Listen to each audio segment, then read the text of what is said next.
한 달 동안 우리가 요한일서 4장을 나누었습니다. 요한일서 4장을 나누면서 말씀을 전하면 전할수록 제 전달 언어의 한계를 느낍니다. 그래서 하나님이 이제 마음속에 들려주신 것을 제대로 자꾸 전달이 안 되는 거죠. 그래서 여러분들에게 권하는 것은 직접 저자의 말씀을 좀 들었으면 좋겠다. 여러분 속에 살아계신 성령 하나님께서 하시는 말씀을 들었으면 좋겠다. 마음을 열고 성령 인도하심을 구하면서 말씀을 읽고 묵상하면 저자의 소리가 들려질 것입니다. 어제로 우리 119 통독을 마쳤는데 말씀을 읽고 또 이번 주부터 말씀을 묵상하는 삶을 우리가 시작하는데 그 과정 속에서 이제 하나님의 음성이 들려질 수 있기를 기도하는 바입니다.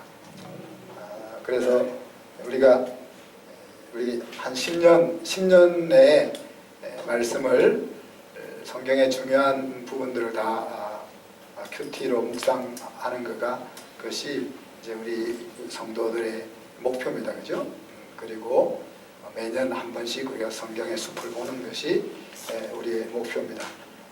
우리의 신앙의 깊이와 넓이를 우리 마음대로 할 수는 없지만은 그러나 이제 우리가 하나님 앞에 취할 수 있는 기본 태도는 그것이다 하는 것들을 기억할 수 있기를 바랍니다.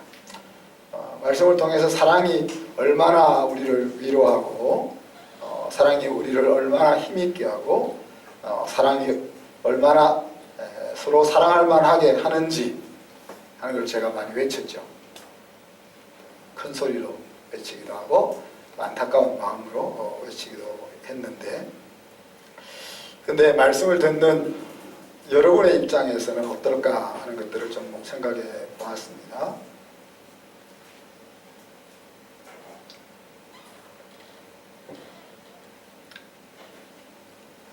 나보고 어떻게 하라는 말이지? 그런 생각을 혹시 안 들으셨나요? 사랑이 얼마나 힘있게 하고 사랑이 얼마나 아름답게 하고 사랑이 얼마나 사랑할 만하게 하는 것은 알겠는데 그래서 나보고 어떡하란 말인가요? 그런 생각이 들었을 것 같아요. 고개를 까뜩거린 사람은 그런 생각이 들었던 것 같고, 또 그런 생각을 못 느꼈더라도 아마 여러분 무의식 속에 그런 마음이 있었을 겁니다.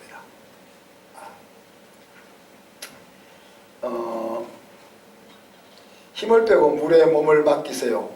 누가 하는 말입니까? 수영 강사가 하는 말이죠. 옳은 말이죠. 옳은 말이죠. 그래서 그 말을 듣고 물에 뜨는 법을 배우는 사람도 있습니다. 그런데 이제 정작 그 말을 듣고 잘 안 되니까 또 취하는 방법이 뭡니까? 키판을 주고 이제 물에서 놀게 하는 거죠. 그래서 키판을 들고 물에서 놀다 보면 어떻게 하다가 물에서 힘 빼는 법을 배웠는지 알 수는 없지만 물에서 힘을 빼고 뜨고 있는 것을 보기도 하고 배우기도 하는 거죠. 그렇게 배우다 보니까 또 다른 사람에게 어떻게 힘을 빼는지를 잘 못 가르치는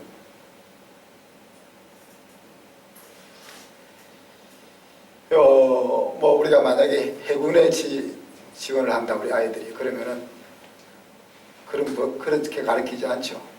그냥 바다 한가운데로 배를 타고 가서 그냥 빠뜨려 버리는 거죠. 빠뜨려서 살든 죽든 거기서 허우적거리다가 자동적으로 힘을 빼는 법을 배웁니다. 그래서 힘을 빼는 것이 어떤 것인지를 느끼게 해주는 강사가 좋은 강사, 그렇죠. 공부를 잘하는 원리를 학생들이 느낄 수 있게 해주는 교사가 좋은 교사겠죠. 실력 있게 잘 가르치는 교사보다 우리 학생이 어떻게 하면 공부를 잘할 수 있을까 하는 것들을 느낄 수 있게 그런 관점에서 사랑을 자꾸 외치는 목회자보다 사랑을 경험할 수 있도록 이끌어주는 목회자가 중요하지 않겠나, 그렇게 생각을 해봅니다. 그래서 제가 이제 가끔 그 키판을 하나씩 드리잖아요. 사랑의 키판 기억나십니까? 친인척 관계에 있어서는 돈을 많이 줘라, 그것이 키판이다. 그래서 시자 들어가는 데는 특히 돈을 많이 드려야 된다. 그래서 신랑이 10만원 드리고 싶다 그러면 20만원 드리고, 20만원 엄마한테 주고 싶다 그러면 40만원 주고, 이렇게 마음이 없어도 과하게 돈을 주는 것이 키판을 드는 것과 같다. 그렇게 돈을 주다 보면 사랑하는 관계가 만들어지는 것일 수 있다 그랬습니다. 또 하나 팁은 제가 연기를 좀 해라 그러잖아요. 사랑하는 역할을 배역을 맡았다. 그 배역이 장동건 같은 사람이 아니라서 그렇지, 그죠? 김태희 같은 사람이 아니라서 그렇지, 하여튼 그런 배역을 맡았으니까 그 배역을 하다 보면 진짜 장동건이 되고 진짜 김태희가 되는 거죠. 얼마나 숙련되게 수용을 하느냐, 얼마나 숙련되게 사랑하느냐, 얼마나 숙련되게 행동하느냐 하는 것은 우리의 수고에 달려있지만은 사실 그 경험을 하게 해주는 것이 리더에게 있어서 중요한 역할이다. 하나님께서 우리를 향하여 가지고 계신 사랑의 기대치가 있댔습니다. 뭡니까? 서로 사랑하며 사는 거죠. 그 말은 서로 사랑하는 공동체를 만들고 서로 사랑하는 공동체 속에 머물러 있기를 원한다 하는 이야기입니다. 그리고 그 사랑의 범주를 형제라 그렇게 정해 주셨잖아요. 그 형제는 피가 섞인 형제가 아니고 어떤 이해관계가 엮여있는 형제가 아니고, 우리가 이렇게 같이 한순교회 다니지만 또 어느 날 여러분이 저기 미국으로 이민을 가게 되면 떠날 수 있는, 그리고 떠나고는 바빠서 전화도 안 할 수 있는 그런 관계인 형제들이 서로 모여서 예수 안에서 사랑으로 대하고 사랑으로 주고받는 그런 이제 공동체를 만들고 사는 것이 예수님이 우리를 향하여 가지고 있는 목표치다 하는 이야기죠. 그리고 어떻게 사랑할 거냐 하는 것에 대한 방법도 알려주셨잖아요. 너가 너 자신을 사랑하는 것처럼 그렇게 이야기했잖아요. 하나님의 사랑의 기준을 요구하는 것이 아니라 우리가 사랑해야 하지만은 우리 각자가 가지고 있는 자기를 사랑하는 수준으로 사랑할 것을 우리에게 말씀하고 있잖아요. 그래서 이 성경, 어제 우리가 성경을 다 읽었는데 이 성경 전체가 어떻게 보면 사랑하는 아버지께서 아들, 딸에게 보내는 러브레터라 그렇게 이제 말할 수 있고, 그것을 그냥 한 절만, 시간이 없어서 한 절만 본다면 요한복음 3장 16절을 우리가 볼 수 있는 것이고, 구체적으로 사랑을 어떻게 하는 거냐 하는 것을 보려면 우리가 고린도전서 13장을 보면 되는 거고, 그리고 왜 우리가 사랑해야 하며 사랑의 범위가 대상이 누구냐 하는 것을 알고 싶으면 요한일서 4장을 보면 되는 거죠. 그렇죠? 또 성경 전체에는 하나님 우리를 사랑하시기 때문에 행하셨던 많은 일들이 기록되어 있고, 또 사랑하시기 때문에 가르쳐주고 싶은 많은 가르침들이 직접적으로 혹은 사랑을 경험한 일꾼들을 통해서 우리에게 전달되고 있는 것입니다. 사랑을 우리가 좀 배우고 좀 실습 기간을 가진 다음에 또 다시 돌아와야 될 거니까 새학기가 될 때까지 방학 동안에 산상설교를 여러분과 나누기를 원합니다. 이 산상설교를 통해서 하나님 나라 사람으로 산다는 것이 뭔가 하는 것들을 같이 짚어보기를 원합니다. 예수님이 말씀하시는 나라가 정말 괜찮은 나라인지 하는 하는 것들을 확인하고 싶다. 이것은 그렇기 때문에 인생의 방향을 잡는 중요한 말씀이라고 볼 수 있습니다. 그래서 하나님, 예수님이 말씀하시는 그 하나님 나라가 정말 맞는 길인지 하는 것들을 같이 확인하기를 바랍니다. 우리가 최선을 다하면 된다 그러지만 최선으로는 부족하죠. 그죠? 잘못된 방향으로 최선을 다하면은 최선을 다해서 망가지는 일이 됩니다. 그래서 되는 길을 가야 합니다. 최선을 다하기 이전에 되는 길을 찾는 것이 더 중요하죠. 이기는 싸움에 판을 짜고 싸움에 들어가는 것이 중요합니다. 수고하면은 시간이 지나면 열매를 맺을 수 있는 플랜을 짜고 수고를 시작하는 것이 중요합니다. 그와 같은 역할을 하는 것이 오늘 산상 설교의 말씀입니다. 마태복음 5장부터 7장까지는 기독교 진리에서 빠뜨릴 수 없는 부분이죠. 그래서 신학자들이 여러 가지 이름으로 이 산상 설교를 부릅니다. 하나님 나라의 마그나 카르타라, 그래서 자유의 대헌장과 같은 거다, 그렇게 부르기도 하고, 산상오훈, 고배와 같은 말씀이다, 혹은 산상수훈, 영원히 기억하고 간직하고 잊지 말아야 될 말씀이다. 또 왕의 선언문이라고도 말하고, 또 어떤 신학자는 12사도의 인명 설교다라고도 말합니다. 사복음서의 산상설교가 다 다양한 모습으로 기록되고 있는데, 누가복음 6장 13절에서는 예수님께서 제자들을 선택하신 뒤에 이어서 함축적으로 한 반 챕터 정도 이 산상설교를 요약해서 기록하고 있습니다. 그래서 12제자를 부르시고 그들에게 직접 주신 삶의 방식이다, 그렇게 이해하는 것이죠. 그런데 그 산상설교 가운데 이번 여름 방학 때는 오늘 읽었던 이 서론밖에 못 다룰 것 같습니다. 오늘 1절부터 12절까지는 그 산상설교 책 세 챕터의 서문과 같은 부분입니다. 그래서 팔복이라고도 부르고 구복이라고도 부르죠. 그래서 10절과 11절, 12절을 하나로 묶어서 보면 팔복이 되는 것이고, 10절과 11절, 12절을 딱 띄어서 다른 것으로 보면 9가지 복이 될 수도 있다. 그래서 이 산상설교의 서문을 마치 시편 1편, 시편 150편의 서문과 같은 역할을 하는 것인데, 여기서 우리가 중요한 것은 복을 어떻게 규정하느냐 하는 거죠. 내가 복을 어떻게 규정하느냐 하는 것은 내가 어떤 인생을 추구할 거냐 하는 것을 결정하는 것입니다. 내가 나의 인생에 있어서는 어떤 것이 승리야, 나의 인생은 어떤 길을 가는 것이 행복이야 라는 것을 정하는 것은 내 삶의 방향을 정하는 것과 같다. 그런 의미에서 산상설교의 서문이 굉장히 중요하다는 거죠.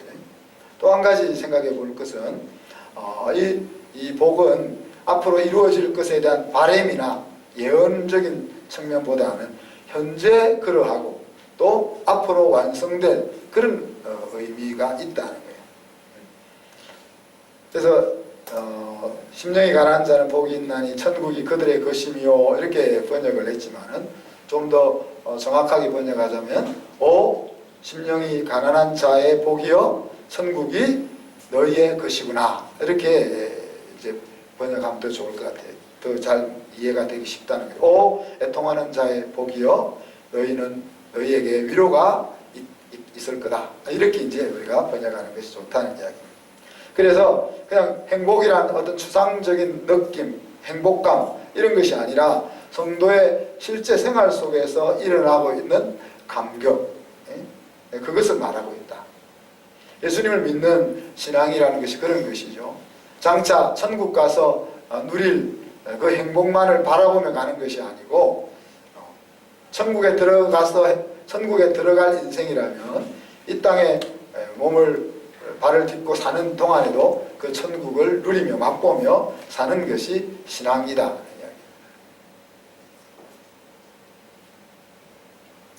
그래서 예수 믿는 재미를 날마다 맛보아야 또 또 더 깊은, 날마다 더 깊은 신앙의 자리로 한 단계 한 단계 더 나아갈 수 있을 것입니다. 자, 그러면 하나님의 나라의 복은 어떤 것인가? 하나님 나라의 복을 생각하기 전에 먼저 세상 사람들이 생각하는 복, 또 우리도 마음속에 이렇게 자기도 모르게 자리 잡고 있는 그 복은 어떤 것인가 하는 것들을 한번 짚어봅시다. 세상에서 느끼는 행복이라는 것은 기회와 연결이 되어 있다라고 볼 수가 있습니다. 해피네스라고 할 때 그 햅이라는 어원이 이렇게 찬스하고 연결이 되어 있습니다. 그래서 이제 여기 우리 다빈이 같으면은 앞으로 아름다운 또 가문 좋은 아가씨랑 만날 수 있는 찬스를 가지고 있잖아요. 저는 이미 그 찬스를 놓쳤습니다. 그런 차원에서 우리 다빈이는 이제 행복한 거죠. 그런 관점에서 우리 기회가 없어서 별로 약간 덜 행복할 수도 있는 거고, 좋은 학교나 좋은 직장을 갈 수 있는 기회가 있다 하는 것은 이제 행복하다는 이야기입니다. 돈을 많이 벌 수 있고 돈을 많이 모을 수 있는 기회를 가진다 하는 것은 행복하다 하는 이야기입니다. 이런 것이 이제 하나님 없을 때 혹은 세상이 말하는 행복의 개념이다 하는 이야기죠. 이 말은 뒤집어 이야기하면 이제 그 기회가 없어지면 불행하다는 거죠. 그죠? 그리고 살맛이 없고 또 무력해지고 풀이 죽고 심지어 탄식이 나올 수 있다. 이제 세상적 관점에서만 생각하면. 그래서 세상에서 말하는 행복이라는 것은 우리 사람에게 주어지는 환경과 절대적으로 의존되어 있다고 볼 수 있는 거죠. 자, 그런데 오늘 예수님이 말씀하시는 이 복은 자기 속에서 찾아지는 샘솟는 그런 행복을 이야기합니다. 기회나 주어진 환경에 의해서 영향을 받는 그런 행복이 아닌 거죠. 빼앗길 수 없는 어떤 것으로도 빼앗기지 않는 그런 행복을 이야기합니다. 자, 우리가 이제 신앙이라는 것을 떠나서 우리가 이제 하나님 말씀을 보지만 때로는 신앙이라는 관점을 딱 접고 볼 때도 있거든요. 예를 들어서 믿음으로 이래버리면 뭐 더 이상 우리 이성이 작동할 이유가 없어지기 때문에 이제 이 믿음이라는 게 딱 옆으로 이렇게 제껴놓고 우리가 생각을 해보더라도 저는 그래요. 저는 세상이 말하는 복보다 지금 예수님이 말하는 복이 훨씬 낫다. 하나님을 안 믿어도, 하나님이 없다고 생각해도 세상이 말하는 행복보다 예수님이 말하는 행복이 훨씬 낫다고 여겨집니다. 여러분 어떤지 모르겠네요. 강요하진 않습니다. 그것이 예수님이 말하는 복이 낫다고 생각해야 그래, 그러면 예수님에 대해서 한번 살펴보지, 이 마음을 우리가 가질 수 있는 거거든요. 자, 두 번째 오늘 이 산상설교에서 한번 생각해 볼 것은 심령이 가난하다는 것에 대한 이야기입니다. 예수님이 심령이 가난한 사람에게 행복이 있다, 행복하다, 심령이 가난한 사람 행복하다 그랬으니까 돈이 없는 가난함을 말하는 것은 분명히 아니고, 그죠? 마음이 가난한 것을 말하는데, 먼저 그러면 가난할 때, 우리가 가난할 때 취하게 되는 행동을 우리가 생각해 볼 수가 있겠죠. 여러분이 가난하게 되었을 때 어떤 행동이 나오게 됩니까? 내 주머니에 돈이 하나도 없이 동창회에 가면 내 주머니에 돈이 하나도 없이 친한 친구를 만나면 자존감이 낮아지게 되고 또 때로는 비굴하게 되고 그런 모습들이 이제 가난할 때 나타나는 행동들이죠. 또 가난하기 때문에 우리가 어떤 행동을 취합니까? 그 가난을 벗어나기 위해서 아주 벗어나기 위한 큰 열망이 있죠. 그래서 심령이 가난하다 아는 것은 또 이제 뒤에 천국이 저희 것이며 그렇게 이제 말씀을 엮어 나가고 있으니까 세상 나라에 대한 것들은 별로 신경이 안 쓰이는데 하나님 나라에 대한 것들을 생각할 때는 내가 많이 열망이 있다. 그렇게 이제 생각해 볼 수가 있겠죠. 그죠? 세상 지식이나 권력이나 물질과 이런 소유에 대한 기대는 없다는 이야기예요. 내가 심령이 가난하다는 말은. 그러니까 그런 것들로부터는 자유할 수가 있고 그런 것들로부터는 노예가 아니고 주인으로 살 수가 있다는 이야기입니다. 그러니까 자신의 배경, 힘이나 능력이나 모략이나 경영이나 이런 것들을 의지하지 않고 내세우지 않을 수가 있고 그걸 신앙적으로 이어가자면 하나님만을 의지하는 자리까지 나아갈 수 있다. 그런 것들을 이제 심령의 가난함으로 연결시키고 있는 것이죠. 자, 그리고 그런 자들에게 천국이 저희 것임이요 그렇게 이야기하고 있는데 하나님 나라에 대한 열망이 있는 그들에게 하나님의 나라가 주어질 것이라는 이야기입니다. 저와 여러분 세상에 발을 딛고 사는 인생이기 때문에 세상에 관심이 많은 것은 당연합니다. 그죠?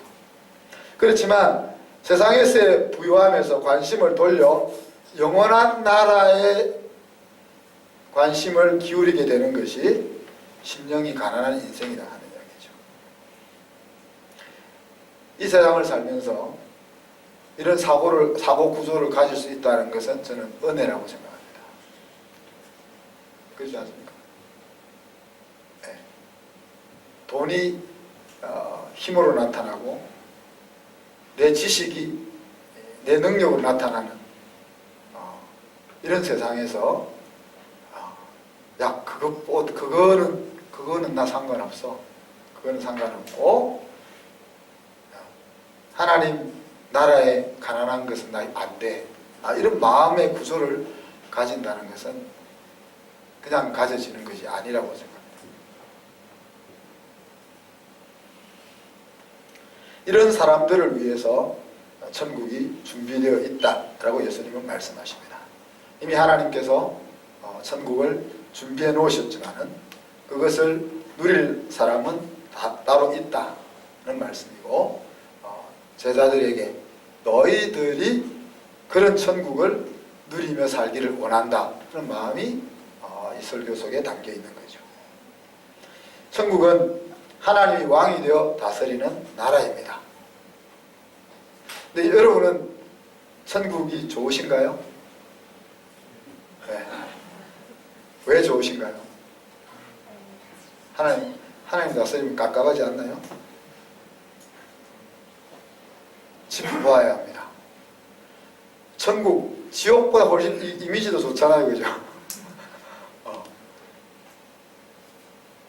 지옥 이것보다 천국 이미지가 훨씬 좋은데 천국이란 말 자체를 싫어하는 사람 아마 없을 겁니다, 그죠? 근데 정말 하나님이 다스리는 것이 좋은지 짚어봐야 된다는 거예요. 우리는 막연히 천국이 좋다고 생각하기 때문에 하나님이 다스리는 세상, 하나님이 다스리는 삶이 뭔지 깊이 있게 고민 안 하는 거죠. 그래서 천국은 막연하게 좋고 천국이 구체적으로 우리의 삶 가운데 경험이 잘 안 되는 거예요.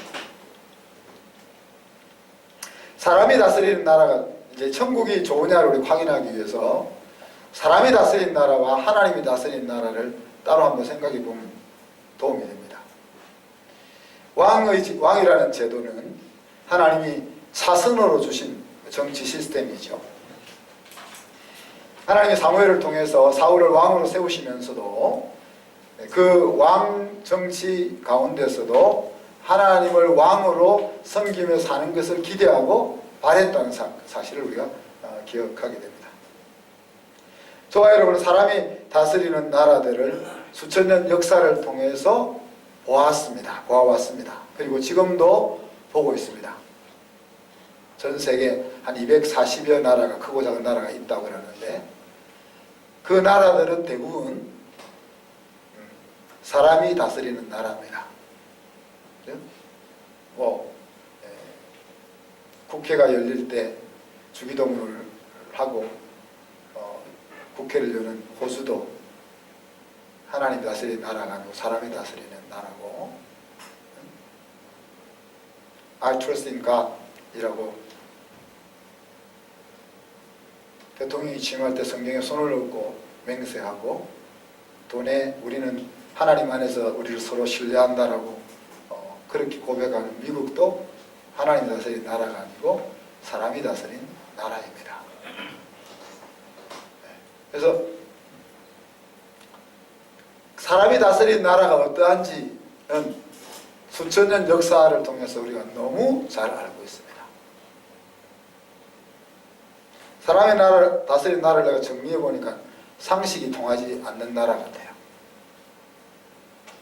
그리고 공의를 외치지만 공의가 없는 나라 같아요. 힘의 원리만이 역사하는 나라 같아요. 힘을 가진 사람이 군림하고 힘이 없는 사람은 비굴해지거나 힘을 가지기 위해서 수단과 방법을 가리지 않는 나라 같아요. 그렇기 때문에 끊임없이 문제와 상처와 고통을 만들어낸다. 이것이 제 이야기가 아니고 인류 역사가 증언하고 있는 사람이 다스리는 나라다는 이야기죠. 한번 집으로 돌아가셔가지고 좀 역사책을 펼쳐보고 아니면 인터넷에 들어가서 한번 살펴보십시오. 정말 내가 내 자녀들과 함께 아무 염려 없이 행복하게 살 나라가 있는지, 헬조선 해가지고 딴 데 가고 싶은 젊은이들이 많지만 딴 데 가보세요. 더 힘든 삶이 기다리고 있을 겁니다. 이제는 이제 성정체성이라는 그 괴물을 가지고 인간 본연의 가치인 창조 질서까지도 무너뜨리려고 하는 것이 사람이 다스리는 나라입니다. 수천 년의 실패를 눈으로 보면서도 세상 나라에 부요한 것이 인생이다 하는 이야기입니다. 그렇죠? 그 세상 나라, 실패한 세상 나라들을 역사를 통해서, 영화를 통해서, 소설을 통해서 확인하면서도 내가 살고 있는 이 나라는 안 그럴 거야, 내가 살고 있는 이 시대는 안 그럴 거야, 그렇게 생각하면서 살아가고 있는 것이 인생이다. 그런 상황 속에서 2000년 전 예수님께서 이 땅에 오셔서 하나님이 다스리는 나라가 어떤 것인지 모델을 당신이 보여주셨잖아요. 예수님이 만들었던 그 공동체가 어떤 공동체였는지, 하나님이 다스리면 어떤 사회가 만들어지는지 하는 것들을 보여주셨잖아요. 그래서 하나님이 다스리는 나라, 천국이 어떤 것인지를 구체적으로 생각하기 어려우면은 하나님이 다스렸던 시점, 장소들을 한번 생각해 보면은 좀 쉽게 이해가 됩니다.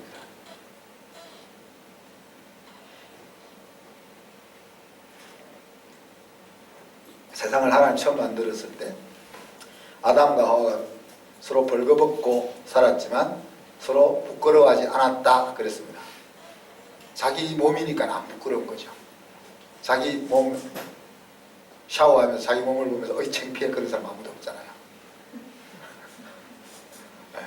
서로 남남 같지만 자기 몸으로 인식을 하는 거죠. 그러니까 완전한 유니티를 만들었다는 이야기죠. 네. 하나님이 다스릴 때는 그렇게 완전히 하나가 되는 거예요. 그런데 불과 얼마 있지 않아서 하나님의 다스림이 사라지는 건 어떻게 돼요? 내 뼈 중에 뼈, 내 살 중에 살이라고, 당신 없으면 나는 못 살아, 나는 당신이 죽어도 절대 다른 사람은 결혼 안 할 거야, 당신만 생각하면서 살 거야, 그러다가 저 여자가 시켜서 먹었어, 이렇게 말할 수 있는 존재가 이제 세상 나라라는 이야기.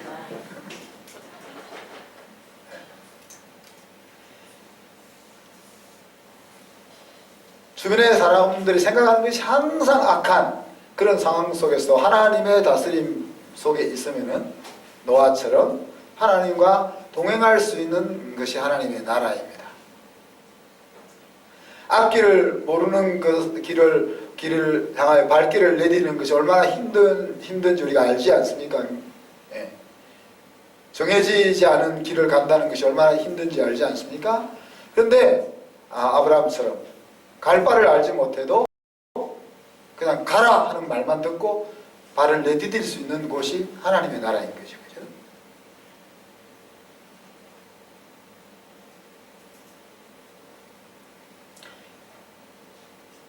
어린 소년으로서 죽음 같은 13년을 잘 버텨낼 수 있는 것이 하나님의 다스림이 있었기 때문에 가능한 것입니다.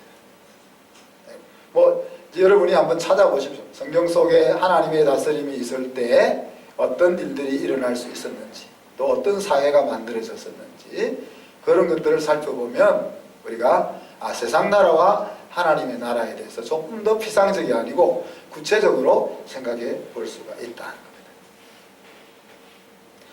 겁니다. 이제 우리가